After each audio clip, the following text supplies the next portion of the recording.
lost, but that was after the fact. That doesn't do us any good.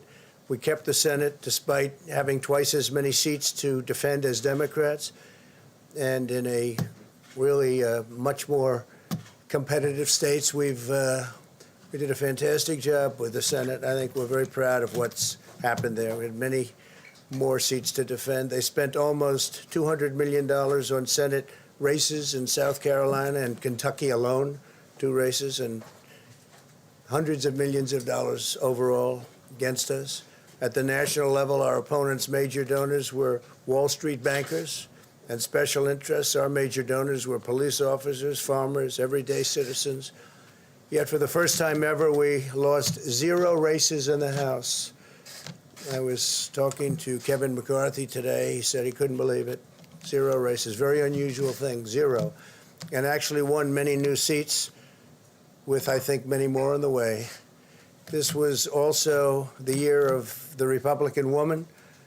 More Republican women were elected to Congress than ever before. That's a great achievement. I won the largest share of non-white voters of any Republican in 60 years, including historic numbers of Latino, African American, Asian American, and Native American voters, the largest ever in our history. We grew our party by 4 million voters, the greatest turnout in Republican Party history.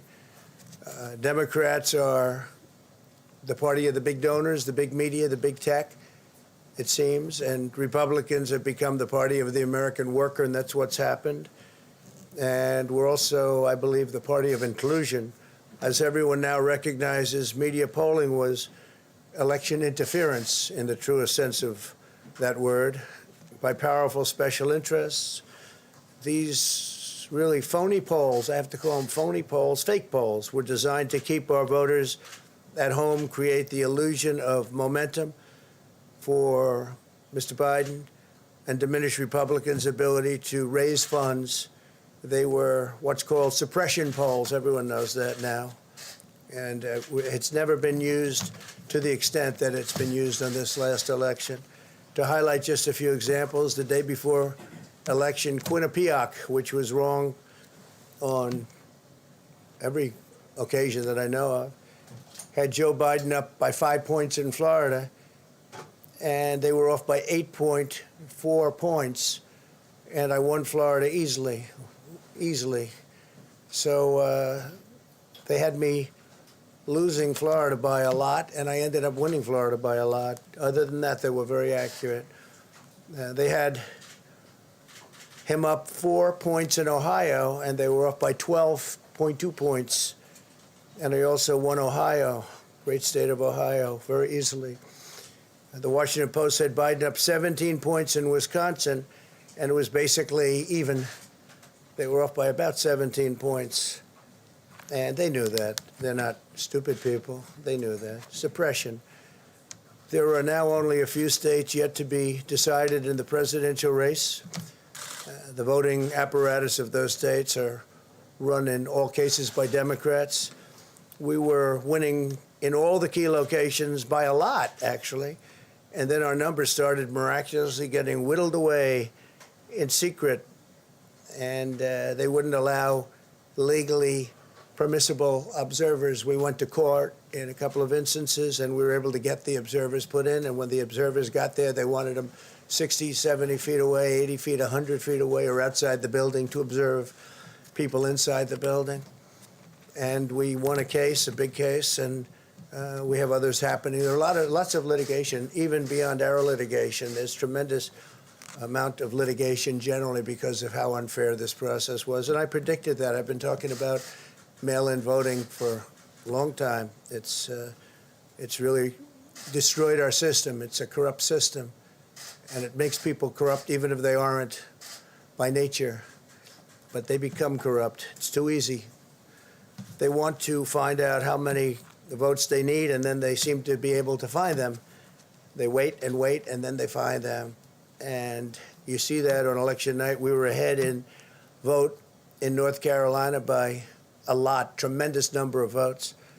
And we're still ahead by a lot, but not as many, because they're finding ballots all of a sudden. Oh, we have some mail-in ballots. It's amazing how those mail-in ballots are so one-sided, too. I know that it's supposed to be to the advantage of the Democrats, but in all cases, they're so one-sided. We were up by nearly 700,000 votes in Pennsylvania. I won Pennsylvania by a lot, and that gets whittled down to, I think they said now we're up by 90,000 votes, and they'll keep coming and coming and coming. They find them all over. And they don't want us to have any observers, although we won a court case. The judge said you have to have observers. Likewise in Georgia, and they're appealing. Actually, they're appealing. We won a case that we want people to watch, and we want observers, and they're actually appealing, which is sort of interesting. I wonder why they'd appeal, that all we want to do is have people watch as they do the vote tabulations. Likewise in Georgia, I won by a lot, with a lead of over getting close to 300,000 votes on election night in Georgia. And by the way, got whittled down, and now it's getting to be to a point where I'll go from winning by a lot to perhaps being even down a little bit. In Georgia, a pipe burst in a faraway location, totally unrelated to the location of what was happening, and they stopped counting for 4 hours, and a lot of things happened. The election apparatus in Georgia is run by Democrats. We also had margins of 300,000 in Michigan. We're way up in Michigan, won the state. And in Wisconsin, we did likewise fantastically well. And that got whittled down. In every case, they got whittled down. Today, we're on track to win Arizona. We only need to carry, I guess, 55% of the remaining vote, 55% margins, and that's a margin that we've significantly exceeded, so we'll see what happens with that, but we're on track to do okay in Arizona. Our goal is to defend the integrity of the election. We'll not allow the corruption to steal such an important election, or any election for that matter, and we can't allow anybody to silence our voters and manufacture results. I've been doing a lot of public things for a long time. I've never had anything that's been as inspirational, by people calling, talking, sending things to us. I've never seen such love and such affection and such spirit as I've seen for this. People know what's happening, and they see what's happening, and it's before their eyes. And there are many instances which will be reported very shortly. There's tremendous litigation going on, and this is a case where they're trying to steal an election. They're trying to rig an election, and we can't let that happen. Detroit and Philadelphia, known as two of the most corrupt political places anywhere in our country, easily cannot be responsible for engineering the outcome of a presidential race, a very important presidential race. In Pennsylvania, Democrats have gone to the state Supreme Court to try and ban our election observers, and very strongly. Now, we won the case, but they're going forward. They don't want anybody in there. They don't want anybody watching them as they count the ballots. And I can't imagine why. There's absolutely no legitimate reason why they would not want to have people watching this process, because if it's straight, they should be proud of it. Instead, they're trying, obviously, to commit fraud. There's no question about that. In Philadelphia, observers have been kept far away, very far away, so far that people are using binoculars to try and see, and there's been tremendous problems caused. They put paper on all of the windows so you can't see in, and the people that are banned are very unhappy and become somewhat violent. The 11th Circuit ruled that in Georgia, the votes have been in by Election Day, that they should be in by Election Day, and they weren't. Votes are coming in after Election Day. And they had a ruling already that you have to have the votes in by Election Day. To the best of my knowledge, votes should be in by Election Day. And they didn't do that. Democrat officials never believed they could win this election, honestly. I really believe that. That's why they did the mail-in ballots, where there's tremendous corruption and fraud going on. That's why they mailed out tens of millions of unsolicited ballots without any verification measures whatsoever. And I've told everybody that these things would happen because I've seen it happen. I watched a lot of different elections before they decided to go with this big, massive election with tens of millions of ballots going out to everybody, in many cases totally unsolicited. This was unprecedented in American history. This was by design, despite years of claiming to care about the election security. They refused to include any requirement to verify signatures, identities, or even determine whether they're eligible or ineligible to vote. People are walking in there. They have no idea. They're just taking numbers. They're writing down things, the workers, and doing a lot of bad things. And we have a lot of information coming and litigation that you'll see that will shake even you people up. And you've seen it all. The officials overseeing the counting in Pennsylvania and other key states are all part of a corrupt Democrat machine that you've written about, and for a long time you've been writing about the corrupt Democrat machine. I went to school there, and I know a lot about it. It hasn't changed. It's a long time ago, and hasn't changed. It's gotten worse. In Pennsylvania, partisan Democrats have allowed ballots in the state to be received 3 days after the election, and we think much more than that. And they're counting those without even postmarks or any identification whatsoever. So you don't have postmarks, you don't have identification. There have been a number of disturbing irregularities across the nation. Our campaign has been denied access to observe any counting in Detroit. Detroit is another place, and I wouldn't say it has the best reputation for election integrity. Poll workers in Michigan were duplicating ballots, but when our observers attempted to challenge the activity, those poll workers jumped in front of the volunteers to block their view so that they couldn't see what they were doing. And it became a little bit dangerous. One major hub for counting ballots in Detroit covered up the windows again with large pieces of cardboard, and so they wanted to protect and block the counting area. They didn't want anybody seeing the counting, even though these were observers who were legal observers that were supposed to be there.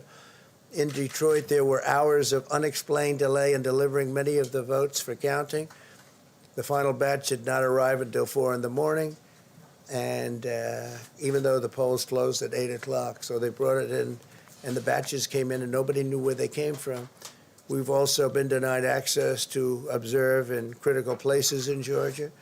In multiple swing states, counting was halted for hours and hours on election night, with results withheld from major Democrat-run locations only to appear later. And they suddenly appeared, and they all had the name Biden on them, or just about all. I think almost all. They all had the name Biden on them, which is a little strange. I challenge Joe and every Democrat to clarify that they only want legal votes, because they talk about votes, and I think they should use the word legal votes. We want every legal vote counted, and I want every legal vote counted. We want openness and transparency, no secret count rooms, no mystery ballots, no illegal votes being cast after Election Day. You have Election Day, and the laws are very strong on that. You have an Election Day, and they don't want votes cast after Election Day, and they want the process to be an honest one. It's so important. We want an honest election, and we want an honest count, and we want honest people working back there, because it's a very important job. So that's the way this country is going to win. That's the way the United States will win, and we think we will win the election very easily. We think there's going to be a lot of litigation because we have so much evidence, so much proof, and it's going to end up perhaps at the highest court in the land. We'll see.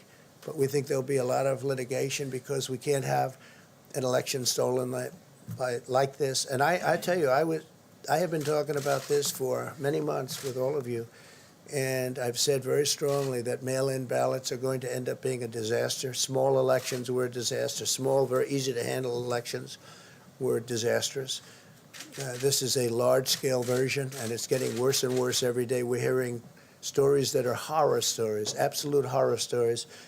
And we can't let that happen to the United States of America. It's not a question of who wins, Republican, Democrat, Joe, myself. We can't let that happen to our country. We can't be disgraced by having something like this happen. So it will be hopefully cleared up, maybe soon, I hope soon, but it'll probably go through a process, a legal process. And as you know, I've claimed certain states, and he's claiming states, and we can both claim the states, but ultimately I have a feeling judges are going to have to rule. But there's been a lot of shenanigans, and we can't stand for that in our country. Thank you very much.